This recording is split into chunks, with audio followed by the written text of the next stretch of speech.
mambo vipi kwanza brother Abdalla Pazi wa Pazi? Safi, tunamshukuru Mungu, niko salama. Somo ipo mzee. Kawaida mimi ndo shehe, mimi tena dabo. Mimi na dabo, siku na mchana napiga dabo na dabo. Sasa naongea sana. Nimefahamu. Tuanzie hapo kwanza. Pengine una balance vipi mazoezi yako na nyakati hizi za mwezi wa Ramadhani? Baba, sifanye mazoezi, mimi nalala tu. Sitaki shida. Sasa kiwango kinaweza kikaathirika kwa namna gani? Hamna, yani unajua hapa inatokea ni asubuhi jioni tu, ile muda kabla sijafuturu au nikitoka kufuturu nakimbia kidogo, napiga push up na nini. Kibinadamu huwezi kusema uanze kukimbia kilomita kadhaa siji nini upige begi. Alafu unajua kiafya na eti vizuri unaweza kupata vidonda vya tumbo na kufanyaje, unajua. Yes. Kwa hiyo tunapumzika kwa leo kwa ajili tu ya kumaintain. Yes, na maintain mambo ya afya na nini. Maintain mambo ya afya na kumwabudu Mungu. Kwa hiyo sina dhambi nyingi sana. Wewe sio sisi. Mimi nakutazama kama alivyokuja miongoni mwa mashabiki yako mkubwa. Wakati nakuwa mimi nasikia Dulambaze kabla sijaanza kufuatilia. Kwa tunaamini yeye ndo wachonga njia. Lakini kabla ya bosi yako ya mwisho Dulambaze atakuwa tunafahamu Dulambaze yule ambaye alikuwa na panchi nzito, ana manage vizuri kwenye ring. Lakini baadaye ukaja kumkaribisha huyo mpinzani bauti ya mwisho ile, ukamwambia bwana mdogo karibu kwenye ring. Umeona?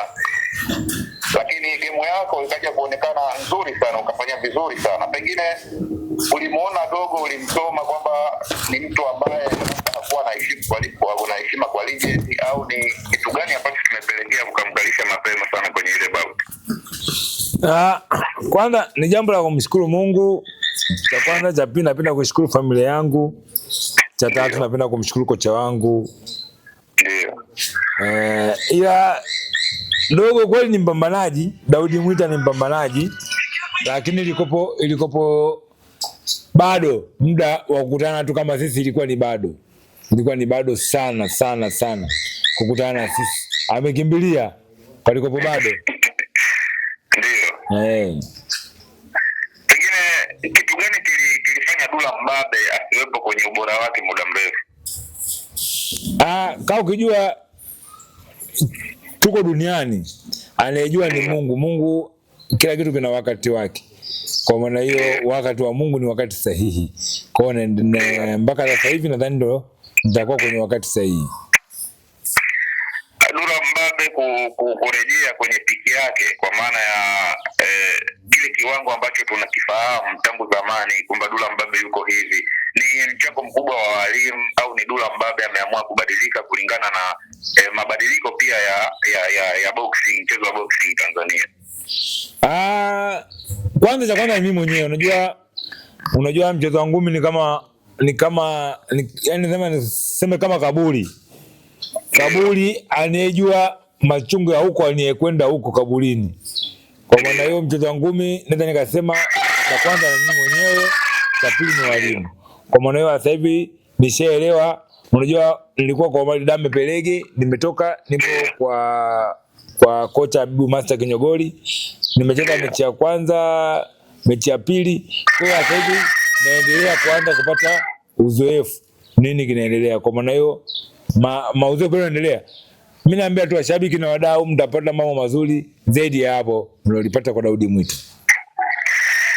Dulambaze ni miongoni mwa mtu ambaye panchi zake ni nzito. Anaweza nakumbuka ulipata knockdown moja dhidi ya Twa Kidugu kwenye ile bauti. Raundi ya kwanza unamwangusha kwa knockdown. Pengine ubora wako wa sasa hivi tunaweza tukapata rematch kwa Twa Kidugu? Hii ni biashara, ikitegea promoter akiona inamlipa anaifanya, akiona promoter haimlipi anaifanya. Lakini kwa mimi kama mimi nilikuwa sioni tena umuhimu wa hilo pambano, kwa sababu mambo yatakuwa mengi sana. Unaona hata ile pambano piga mtu chuma na kaa chini, mama yake baada hesabu anakatakata viuno tu kwenye ulingo. Kwa maana hiyo maisha yako hivyo. Kwa mimi naona Ni muda wangu tu kuendelea na mambo mengine, kwa sababu hizi ngumi, kuna maisha baada ya ngumi. Yes, tuaje kuonekana wabaya, kuchukiana mtaani, inakuwa leti picha. Unamaanisha unaweza ukamkalisha mapema sana tu kidogo? Sijakwambia kwamba nitamkalisha mapema. Ninakwambia kwamba mimi napenda kuangalia maisha yangu ya mbele yanakuaje mimi na watoto wangu. Kwa hiyo ikitokea promoter akika kazi, tutafanya kazi. Ikiona hailipi kazi, basi tunachana nayo, ndio na maisha yetu mengine. Sawa. Pengine kuna project yoyote ambayo tunatarajia hivi karibuni baada ya bout ya mwisho? Kuna mechi na maongezi na promoter na hisi mwezi wa 5. Na mechi nimeongea na promoter mwezi wa 7. Usiku wa boxing derby, mapambano ya ndani. Kwa maana unajua mimi napenda sana vitu vya ndani. Yeah, kwa hiyo kuna boxing derby tukae mkoa kwa mwezi wa 7 na mwezi wa 5 kuna ndizi nyama ndio za kumenya hapo mwezi wa 5. Ndizi kisukari. Bwana, kwa mabondia ambao wanachipukia, pengine kuna kipi cha kujifunza kwa Dula Mbabe?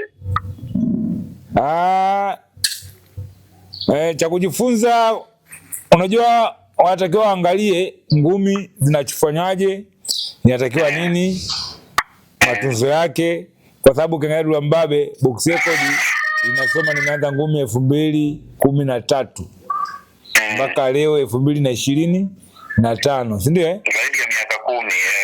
Yeah. Mimi nimefuata mienendo ya kaka yangu, ndugu yangu Francis Cheka, ameweza kudumu miaka 12 kwenye boxing. Kwa maana hiyo na mimi nimeendelea, kwa sababu ni wakongwe, kwa sababu ukiangalia Francis Cheka kadumu kweli miaka 12 kwenye boxing. Ukiangalia kaka yangu pia Francis Miausho amedumu kwenye ngumi. Kwa hiyo na mimi pia nipo katika wale legend wa Tanzania walioweza kusurvive kwenye boxing kwa muda mwingi. Kuendelea kusurvive mpaka sasa hivi. Kwa kupunguza, kuachana na starehe. Sio kuacha, kupunguza. Kwa sababu kuna vitu vingine hawezi kuvikwepa hivyo baba. Dula, unapopata mafanikio kuna vitu vingi pia hapo vinakuja. Starehe kama umezungumza, wanawake, kwa sababu utakuwa na hela na nini. Pengine kuna pressure ya aina gani kuwa maarufu? Pressure inakuwa nyingi. Kwa sababu unaweza kuwa maarufu afu kipato cha umaarufu wa jina lako inakuwa sio kweli. Jina lako linakuwa kubwa, alafu uwezo wa kipato wa sasa, kuna muda njaa inauma, mfuko una buku 2, mama muuza miogo unamuona ule pale, na kuaje sasa?